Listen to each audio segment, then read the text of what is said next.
Hello, welcome to Casual Friday at the Illinois Chamber of Commerce. We're joined by our very good friend Rodney Davis, who's back to talk to us again. Very good pro-business legislator and always has great insight, not only for his district, but what's happening in Washington and across the state of Illinois. So really just like to jump in, Congressman.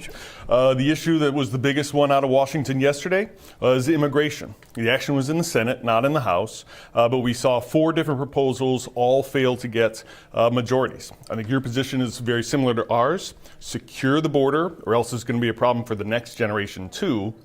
But you've got 1.8 million individuals, 100,000 in Illinois, that could be really, really productive members of our society, and they deserve some kind of protection. So can you speak to what happens next? Well, the Senate did what they do best, Todd. That's fail. And every option that was across the board could not garner 60 votes. We want in the House, we want to actually do what the president asked us to do. Actually legislate a solution to the DACA and the Dreamers, because the solution that President Obama put forth was not even an executive order. It wasn't legislation. It was frankly just a change in policy in the Department of Homeland Security. That was not going to hold up to court challenges. The president wants us to put a path to citizenship for 1.8 million Dreamers and DACA kids. He also wants us to secure our borders. I'd urge anyone to talk to law enforcement officials here and hear from them how much heroin and ice is coming up through our southern border. Let's make some common sense changes to our existing immigration programs. Let's get this fix across the finish line. Well, something Congress did get done just recently is actually pass a real budget framework, and it's good for all of us. Some certainty, businesses like certainty, that we're not going to have this continual crisis that we've seen over the last few years. But at the same time, there's a little bit of discussion about spending levels and deficits growing. If you watch Fox News, you watch CNN, there's a talk about the president and is he letting go on deficits. But there's a lot of important spending that's in there. I wonder if you could talk to that. Sure. Be it on tax reform or this 2-year budget process where we reprioritized how Washington spends.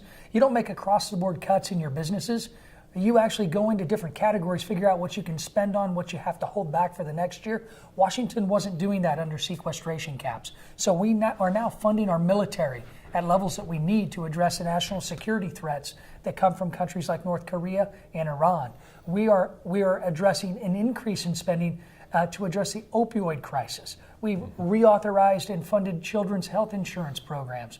These are issues that garnered bipartisan support, and this bill was a bipartisan bill. However, it was kind of ironic to watch Nancy Pelosi stand up and talk about how bad this bill was for 8 hours, and at the same time, her and her staff were negotiating what was in the bill. But that's typical Washington, Todd. Yes, I think we've seen that before, and we'll see it again. Last issue I want to touch base on is that the president also rolled out an infrastructure plan, not completely detailed, but wonder what your sense of it is, because it's so important to your district, but also for the entire state of Illinois. Investment in our transportation infrastructure is vitally important. What do you think of the president's plan so far? We've got to compare this framework that the president laid out to past infrastructure investments. Remember, we have our consistent highway trust fund and other sources that give us infrastructure dollars from the federal government to the states on a regular basis. This would be an extra injection. The last time an extra injection of infrastructure money was coming forth, that was President Obama's stimulus bill. It was borrowing $1 trillion, but only investing 6%, about 49 to 50 billion over 3 years into infrastructure.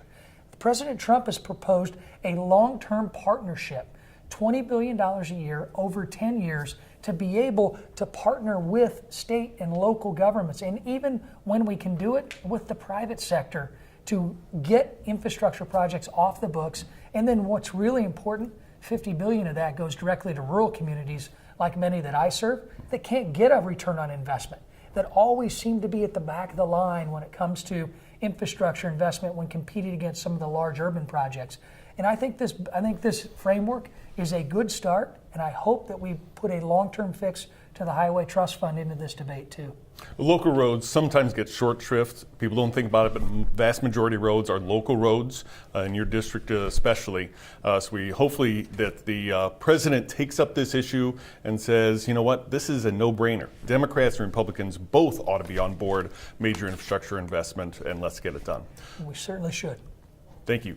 Well, thank you very much for joining us today. And Rodney, I hope you come back and see us again sometime soon to have this kind of discussion. Absolutely. Thanks, Todd. Thank you.